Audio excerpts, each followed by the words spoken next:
నువ్వు ప్రార్థన చేస్తే దీవించడానికి హస్తం సిద్ధంగా ఉన్నదంట. మరి ప్రార్థన చేస్తే దీవించడానికి ఆశీర్వదించడానికి దేవుడు రెడీగా ఉన్నాడు. కానీ నీ ప్రార్థన ఎలా ఉంటుంది? నీ ప్రార్థన యోగ్యమైనదా? నీ ప్రార్థన దేవుడికి ఇష్టమైనదా? నీ ప్రార్థన దేవుడికి నమ్మకంగా ఉన్నదా? నువ్వు విశ్వాసం కలిగి ప్రార్థన చేస్తున్నావా? నీ హృదయంలో ఒక మాట పెట్టుకొని పెదాల మీద ఒక మాటతో ప్రార్థన చేస్తున్నావా? దేవుడు ఏమన్నాడో తెలుసా? నేను హృదయములను అంతరింద్రియములను ఎరిగిన వాడును. హల్లెలూయా. దేవుడు హృదయములను అంతరింద్రియములను ఎరిగిన వాడు. నువ్వు ప్రార్థన ఎలా వచ్చేస్తున్నావో దేవుడికి తెలియదా? నీ ప్రార్థనకు జవాబు రావట్లేదు అంటే నీలో ఇంకా సరి చేసుకోవాల్సిన విషయం చాలా ఉన్నాయి. బైబిల్ గ్రంథంలో చూద్దాం. మోసే కాలం నుంచి చెప్తాను, నేను కొన్ని విషయాలు చెప్తాను. బైబిల్ గ్రంథంలో ఎంతమందికి దేవుడు జవాబు ఇచ్చాడు? మోసే గారి దగ్గర నుంచి ప్రారంభిద్దాం. మోసే గారు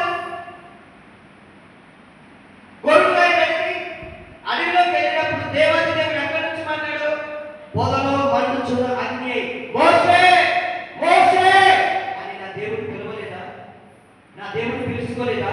ఇది నా పరిశుద్ధ స్థలము, నువ్వు చెప్పులు విడిచి నా యొద్దకు రానన్నాడు. అక్కడి నుంచి ప్రారంభమైంది ప్రార్థన.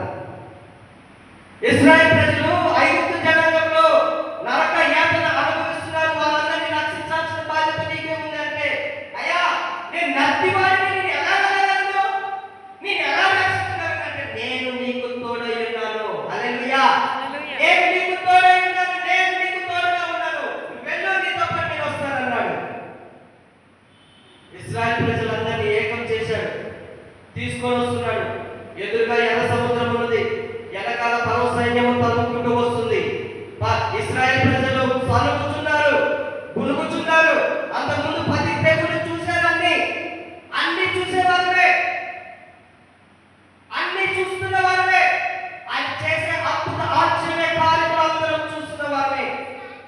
కానీ ఇంకా సనుగుతున్నారు. నా దేవుడు రక్షిస్తాడని తెలుసు కూడా. అయ్యా ఐగుప్తులో ఉండి చచ్చిపోయినా బాగుండేది, మమ్మల్ని తీసుకొచ్చి ఇక్కడ తీసుకొచ్చి వాళ్ళ చేతిలో పెట్టిన వాళ్ళు మమ్మల్ని భయంకరంగా చంపుతారు, మమ్మల్ని రక్షించారు, మమ్మల్ని హింసిస్తారు, మమ్మల్ని చంపేస్తారు, ఇక్కడే తీసుకొచ్చినది మోషే అంటే భయపడమాకండియా, నన్ను పంపించిన దేవుడు నమ్మదగిన వాడు. హల్లెలూయా. నన్ను పంపించిన వాడు నమ్మదగిన వాడు. తీసుకొచ్చాడు. దేవుడు మాట్లాడుతున్నాడు, మోషే నీ కర్ర సముద్రం వైపు చూపించు. సముద్రం 2 పాయలుగా చేర్చబడ్డది. ఇశ్రాయేలు జనాంగం రక్షించబడ్డది. హల్లెలూయా. దేవుడు రక్షించాడా? అన్యాయం చేశాడా? ఇక్కడ ఎప్పుడు ఇది జరిగిందంటే, నీ యందు నా మాటలు ఎప్పుడైతే నిలిచి ఉంటాయో, ఎవరి మాటలండి? దేవుని యొక్క మాటలు ఎప్పుడైతే నిలిచి ఉంటాయో, దేవుని మాటలు ఎప్పుడైతే నీలో నిలిచి ఉంటాయో, ఎంత భయంకరమైన సమస్య నిన్ను వెంటాడుతున్నా, నిన్ను శోధిస్తున్నా, నీ కుటుంబాన్ని భయంకరమైన స్థితిలోకి తీసుకొస్తున్నా, నువ్వు చేయవలసినది దేవుని దగ్గర ప్రార్థన, విజ్ఞాపన, వాక్యం అనే సత్యమును పట్టుకోలేవు. అప్పుడే నువ్వు రక్షించబడతావు. దావీదు దగ్గరికి వెళ్ళాడు. గొల్లియాతు ఎదురుగా నిలబడ్డాడు. చూస్తే 9 అడుగులు ఉన్నాడు. దావీదు గారు చిన్నవాడు. ఇశ్రాయేలు జనాంగం మొత్తం చూస్తున్నారు. ఎక్కడ ఆ మనిషిని చూసినా భయపడుతున్నారు. ఆయన చంపడానికి ఎవరు ముందడు పెట్టలే. దావీదు అన్నాడు, నేను ఎంతయ్యా, ఒరే నువ్వు చిన్నోడివి, చూస్తే 9-10 సంవత్సరాల అతనివి, ఎలా చంపగలుగుతావు? నా వెనకాల నా దేవుడు ఉన్నాడు. హల్లెలూయా. ఎప్పుడు జరుగుతుంది ఇది అంటే, నీ యందు నా మాటలు నిలిచి ఉన్నప్పుడు నువ్వు చచ్చిపోతావు. వాడు చూస్తేనే వాడు భయంకరంగా నిన్ను చంపేస్తాడు అంటే, నేను వాడు అతన్ని అంతం పొందించే వస్తాను అనగానే అతన్ని పంపిస్తారు. వెళుతున్నప్పుడు దేవుడి దగ్గర విజ్ఞాపన చేస్తున్నాడు. ఏమన్నాడు తెలుసా? ప్రభువా, నేను వెళ్తున్నాను, నేను వెళ్ళేది నీ ఆత్మ సహాయముతో. హల్లెలూయా. హల్లెలూయా. దేవుడు సిగ్గుపరచాడా? దావీదును సిగ్గుపరచాడా? దావీదును సిగ్గుపరచలే. చిన్న కులకరాయితో దేవుడు గొల్లియాతును చంపించడానికి అవకాశం ఇచ్చాడు. యెహోషువ ప్రార్థన చేశాడంట. ఆలోచన చేయండి ప్రియమైన దేవుని సంగమా. యెహోషువ ప్రార్థన చేశాడంట. ఏ ప్రార్థన చేశాడు? ఇశ్రాయేలు జనాంగము ఓడిపోవడం దేవుడికి ఇష్టం లేదు, యెహోషువకు ఇష్టం లేదు. నా ప్రజలు చీకటి పెడితే ఓడిపోతారేమోనని దేవుడు దేవుడి దగ్గర మొరపెడుతున్నాడు. మొరపెట్టినది సూర్యుడా ఆగిపో, చంద్రుడా ఆగిపో అంటే ఆ రోజు మొత్తం ఆగిపోయిందట. ఇశ్రాయేలు ప్రజలు విజయం పొందారట. ఇది దేవుడు సిగ్గుపరిచాడా? ఇది దేవుడు సిగ్గుపరిచాడా? ఎప్పుడైతే నీ యందు నా మాటలు నిలిచి ఉంటాయో. దానియేలుని సింహాసనంలోకి తీసుకెళ్ళేటప్పుడు ధైర్యంగా వెళ్ళాడట దానియేలు గారు. ఎందుకు వెళ్ళాడు దానియేలు గారు? మరి దానియేలు అనొచ్చుగా, నేను ఏ పాపం చేశానని నన్ను తీసుకెళ్ళి సింహాసనంలో వేస్తున్నారు, నేను ఏ పాపం చేశానని నన్ను తీసుకెళ్ళి భయంకరమైన శిరస్సులో వేస్తున్నారు. దానియేలు అడిగాడా? అడగలేదు. ఒకటే, ఆయనకి గేటుకి, ఈ సింహాలకి ఆయనకు ఉన్న మధ్య గేటు, ఆ గేటు దగ్గరికి వెళ్ళినప్పుడు అన్నాడట దేవుడిని, ప్రభువా భయంకరమైన పూర్వముగాల దగ్గరికి నేను వెళ్తున్నాను, ఎందుకు తెలుసా, నీవు నన్ను కాపాడతావని ధైర్యంతో. హల్లెలూయా, హల్లెలూయా, హల్లెలూయా. ఎంత గొప్ప దేవుడు అండి, ఎంత గొప్ప దేవుడు, ఎంత గొప్ప దేవుడు. ఆయన గురించి ఎంత చెప్పినా తక్కువే. అనతి కాలంలోనే నా గురించి నేను చెప్పుకోవాల్సిన అతిశయం కాదు, కానీ నేను ఈరోజు నా వ్యక్తిగతంగా హైదరాబాద్, సూర్యాపేట, వరంగల్, ఆంధ్ర, మా ఖమ్మం పరిసర ప్రాంతాల్లో ప్రతి కుటుంబంలో ప్రార్థన చేసి వస్తున్నాను. ఎందుకు ఈ మాట చెప్పుకోవాల్సిన అవసరం? సంఘం కట్టుకోవచ్చు కంటే సంఘం కట్టడానికి నాకు దేవుడికి అవకాశం ఇవ్వలేదు. సంఘం కట్టడానికి నీకు నాకు చాలా మంది అడిగారు, మా ఊళ్ళోనే అడిగారు, నా గ్రామం అడిగారు, అయ్యా ప్రార్థన పెడితే చాలా మంది రావాలంటున్నాడు అడిగారు, నువ్వు ప్రార్థన పెడితే చాలా మంది రావడానికి అడుగుతారు. దేవుడి చిత్తమును నెరవేర్చబడి సరైన నమ్మకమైన అలా మంచి దాసుడు. హల్లెలూయా. ఏదో నామకార్థంగా సేవ చేస్తున్నాం, నామకార్థంగా ప్రార్థన చేస్తున్నాం, నామకార్థంగా జీవిస్తున్నాము అంటే క్రైస్తవ జీవితం అంతా నామకార్థం అంత ఈజీ అయిన జీవితం కాదు.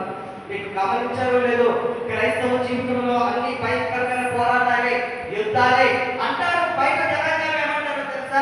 ఎప్పుడు చూసినా మీ క్రైస్తవులనే పనులు, ఎప్పుడు చూసినా మీ క్రైస్తవుల ఆత్మలు ఉంటారు, ఎప్పుడు చూసినా మీరే భయంకరమైన శోధనలు ఉంటారు. ఎందుకో తెలుసా? శోధించబడిన పిమ్మట నువ్వు సువర్ణంగా మార్చబడతావు. హల్లెలూయా, హల్లెలూయా. నువ్వు శోధించబడిన పిమ్మట సువర్ణంగా మార్చడం కొరకే నువ్వు శ్రమలు అనుభవిస్తున్నావు, కానీ దేవుడిని నమ్ముకోవడం వల్ల నీకు వచ్చిన శ్రమలు కాదు. ప్రియమైన దేవుని సంగమా, ఆలోచన చేయండి. ప్రార్థన ఎప్పుడు వింటాడు దేవుడు? ప్రార్థన ఎప్పుడు వింటాడు? పాత నిబంధన గ్రంథంలో ఒక వ్యక్తి న్యాయాధిపతి ఉంటాడు. మీకు గమనించారో లేదో, న్యాయాధిపతి గ్రంథం 3వ అధ్యాయం 30వ వచనంలో దేవుడు ఒక భయంకరమైన సామాన్యమైన వ్యక్తిని పరిచయం చేస్తాడు. శంకరు అనండి ఒకసారి. శంకరు మాకి కావద్దు, శంకరు. విన్నారా ఎప్పుడైనా శంకర్ గురించి? విన్నారా? శంకర్ దగ్గర ఏముందండి? ఆయన వ్యవసాయదారుడు, వ్యవసాయ కుటుంబం నుంచి వచ్చిన వాడు. ఆయనకి దేవుడు అంటే ఎంత ఇష్టమో, దేవుడు అంటే ఎంత ప్రేమో, దేవుడిపై ఎంత విశ్వాసం అలాంటిది. ముందుకోగలతో 600 మందిని ఆలోచించడానికి దేవుడు అవకాశం ఇచ్చాడు. హల్లెలూయా. ఏం జరిగిందో తెలుసా? నీ యందు నా మాటలు నిలిచినప్పుడే, యందు నా మాటలు నిలిచినప్పుడే దేవుడు ప్రార్థన వింటాడా లేదా? బైబిల్ గ్రంథంలో ఎంతమంది సాక్ష్యాలు ఉన్నాయి. పాత నిబంధన గ్రంథం కానీ, కొత్త నిబంధన గ్రంథం కానీ, అపోస్తలులు కానీ 120 మంది పరిశుద్ధులు ఆ మేడల మీద ప్రార్థన చేసినప్పుడు ఎంత వచ్చింది పరిశుద్ధాత్మ శక్తి, వారు ఎంత ఆత్మవశులై ప్రార్థన చేశారట. అప్పటికప్పుడు పరిశుద్ధాత్మ వారి మీద దిగి వచ్చింది. వారి ప్రార్థన సిగ్గుపరిచాడా దేవుడు? వారి ప్రార్థన సిగ్గుపరిచాడా? అప్పటికప్పుడే శక్తిని పొందుకున్నారట. కొన్నేళ్ళ దగ్గర దేవుడు పేతురు గారితో మాట్లాడిస్తున్నారు. అన్య జనాంగం ఎప్పుడు దేవుడు మాటలు విని వారు, ఎప్పుడు దేవుడు అంటే తెలియని వారు, ఎప్పుడు దేవుడు వాక్యాన్ని విధానం చూపించిన వారు కాదు.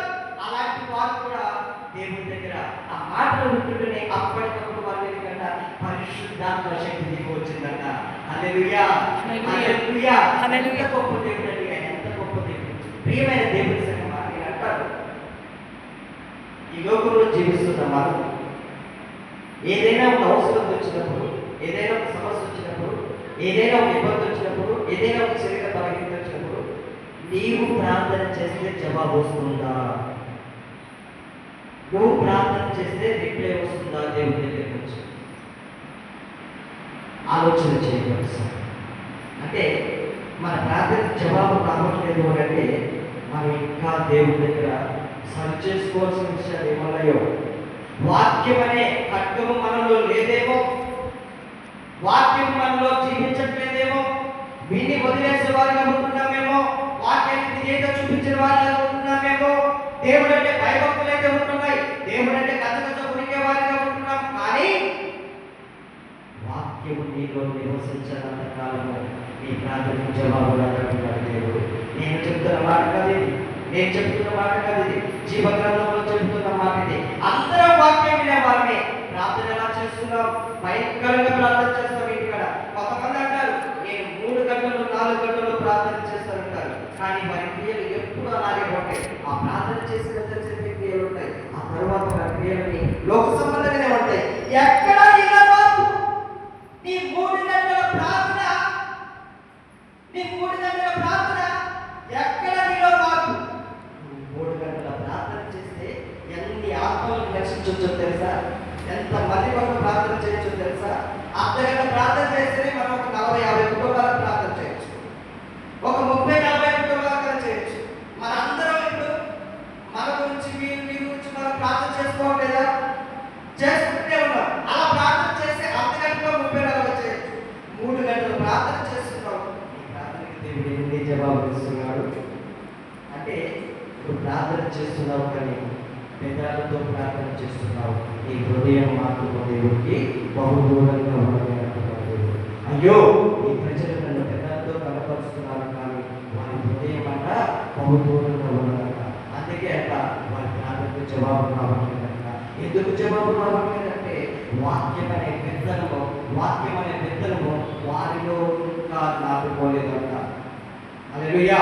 నువ్వు వాక్యం వింటున్నావు కానీ దీన్ని వదిలేసేవారు అనుకుంటున్నావు. నువ్వు వాక్యం చదువుతున్నావు, అయ్యగారు నన్ను రోజు 10 అధ్యాయాలు చదవమన్నాడు, అయ్యగారు నన్ను రోజు 10 అధ్యాయాలు చదవమన్నాడు. 10 అధ్యాయాలు చదువుతా, కానీ ఆ 10 అధ్యాయాల్లో ఎన్ని అధ్యాయాలు నీ హృదయంలో ఉంటున్నాయి? ఆ 10 అధ్యాయాల్లో ఎన్ని మాటలు దేవుడు నీతో మాట్లాడుతున్నాడు?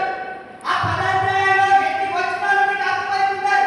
దేవుడు నీతో ఏం మాట్లాడుతున్నాడు? నీ కుటుంబాన్ని సరిచేయడానికా, నువ్వు ఈ లోకంలో సరిచేయబడడానికా, నీ నిత్యంగా విశ్వాసం కలిగి జీవించడానికా, నమ్మకం కలిగి జీవించడానికా, దోషం కలిగి జీవించడానికా, లేదా నామకార్థపు భక్తి కలిగి జీవించడానికా? నీకు వాక్యం ఎందుకు ఇచ్చాడు?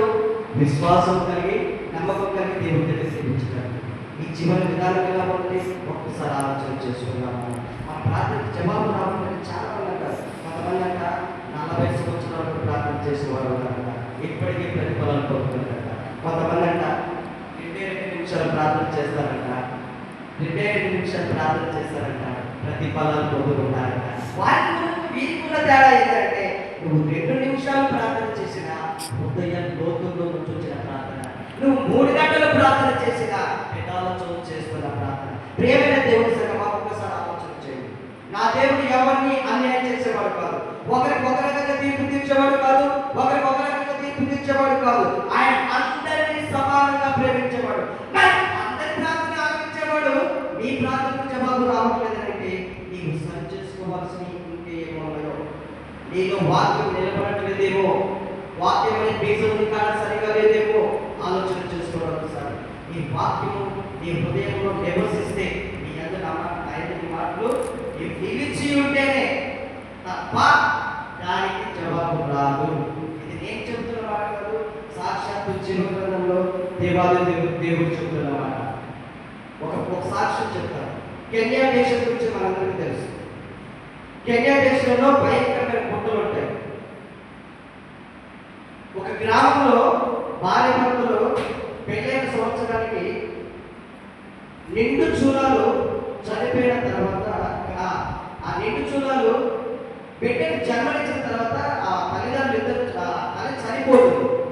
ఆ తల్లి చనిపోయిన తర్వాత ఆ బిడ్డకి పాలు కావాలన్నా ఏది కావాలన్నా దానికి ఆయనకు ఒక తోడు కావాలి. అయితే అప్పుడు మిషనరీలు వచ్చారు. అప్పటికి క్రైస్తవ మిషనరీలు ప్రపంచవ్యాప్తంగా విస్తరించి ఉన్నారు. ఆ కాలంలో క్రైస్తవ మిషనరీ వాళ్ళు అక్కడ ఆ అడవి ప్రాంతంలో ఒక స్కూలు, ఒక హాస్పిటల్ పెట్టి నడిపిస్తున్న సమయంలో ఆ పాప హాస్పిటల్లో ఉంచినప్పుడు ఆ డాక్టర్ చెప్పారంట, ఈ పాపకి 2 రోజుల్లో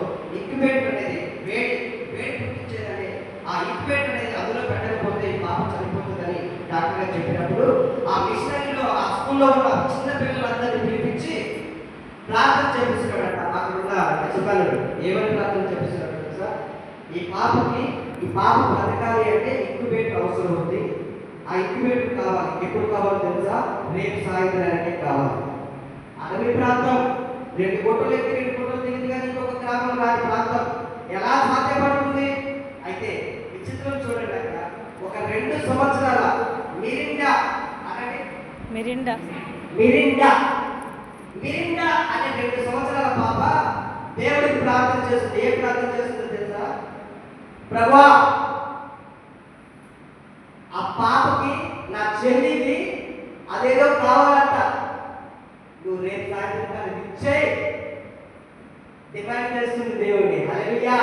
దేవుడిని డిమాండ్ చేస్తుంది, రేపు సాయంత్రం రావాలి అని ప్రార్థన చేస్తుంది. విచిత్రం ఏంటంటే రేపు సాయంత్రం 4 గంటలకి ఒక కొరియర్ వచ్చిందంట. ఆ కొరియర్ వచ్చినప్పుడు అందరిని పిలిచారంట. మిరిండా కూడా వచ్చిందంట. డాక్టర్ గారు ఉన్నాడు, అక్కడ ఉన్న టీచర్స్ ఉన్నారు, అందరూ ఉన్నారు. ఆ బాక్స్ ఓపెన్ చేసిన తర్వాత బాక్స్ అందులో బొమ్మలు వచ్చాయట. బొమ్మలు అందరూ తీసేసి చిన్నపిల్లలందరికీ ఇస్తే మిరిండా కూడా ఒక బొమ్మ ఇస్తే నాకు బొమ్మ వద్దంట. ఎందుకురా అంటే నేను దేవుడు వేరే అడిగినానికి కాదు, నాకు కావాల్సిందంట. ఆ బొమ్మలన్నీ తీసిన తర్వాత కింద ఇంక్యుబేటర్ ఉందంట. హల్లెలూయా! ఎలా జరిగింది సాధ్యం? నీకు ప్రార్థన చేస్తే దేవుడు జవాబిస్తాడు. ఎప్పుడో తెలుసా? నీ హృదయ లోతుల్లో నుంచి వచ్చిన ప్రార్థన. ఆరాధనకు అదే సమయం. నీ హృదయ లోతుల్లో నుంచి రావాలి, నీ హృదయ బలంలో నుంచి రావాలి. ప్రార్థన చేస్తాం, జవాబు రావట్లే. ప్రార్థన చేస్తాం, ఇంట్లో మార్పులు జరగట్లే. ప్రార్థన చేస్తాం, సమాధానం లేదు. ప్రార్థన చేస్తాం, బిడ్డలు మాట వినట్లేదు. ప్రార్థన చేస్తాం, ఎప్పుడు నా జీవన విధానం ఇలాగే కొనసాగుతుంది అంటే నువ్వు ఇంకా సర్చ్ చేసుకోవాల్సింది చాలా ఉంది. ప్రేమైన దేవుని సర్వ, ఆ పాప ఆ బొమ్మ తీసుకోకుండా అందులోంచి తీస్తున్న డాక్టర్ గారు ఇంక్యుబేటర్ తీసిన తర్వాత మీరేగా సంతోషపడ్డదంట. హల్లెలూయా! అప్పుడు సంతోషపడ్డదంట. చూసినవా? మీరేగా ప్రార్థనకి జవాబు ఇచ్చాడు. విచిత్రం ఏంటంటే అది 6 నెలల క్రితము కొరియర్ చేశారంట. 6 నెలల క్రితం కొరియర్ చేస్తే ఈ రోజు సాయంత్రానికి వచ్చింది ఆ పాప బ్రతికించడానికి. హల్లెలూయా! ప్రియమైన దేవుని సంగమ, ఆలోచన చేయండి. ఎవరి ప్రార్థనకి దేవుడు జవాబిస్తున్నాడు? ఎవరి ప్రార్థన వింటున్నాడు? ఎవరిని యోచన చేస్తున్నాడు? ఎవరి మాటలు ఆలోచన చేస్తున్నాడు? దేవుడిని వెంబడించడమే కాదు, దేవుడి వాక్యాన్ని కూడా వెంబడించాలి. దావీదు కాలంలో లోయలోని సంచరించను, ఏ అపాయములకు నేను భయపడున్నానన్నాడు. ఎంత భయంకరమైన మాట! కాలంలో లోయలో వెళ్తున్నప్పుడు నేను భయపడను. ఎందుకో తెలుసా? జీవం కలిగిన దేవుడు నాకు తోడుగా ఉన్నాడు కాబట్టి ఆయన భయపడదు. దావీదు భయపడలేదు, సిగ్గుపరచదు. ఆలోచన చేయండి. ప్రార్థన ఎవరి ప్రార్థన పెట్టాడంటే ఇప్పుడు నీ ప్రార్థన పెట్టాడంటే ఇప్పుడు చూద్దాం. ప్రార్థన ఎవరి ప్రార్థన వినడు? ఒకటే మాట, ఆ మాట చెప్పుకొని మీకు ముగించేస్తున్నాను. ఎవరి ప్రార్థన వినడు? యాకోబు రాసిన పత్రిక 4వ అధ్యాయము 2-3 వచనాలు.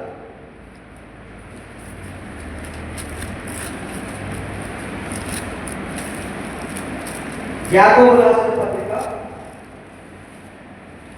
4వ అధ్యాయము 2-3 వచనాలు చదవగలిగిన వారు దయచేసి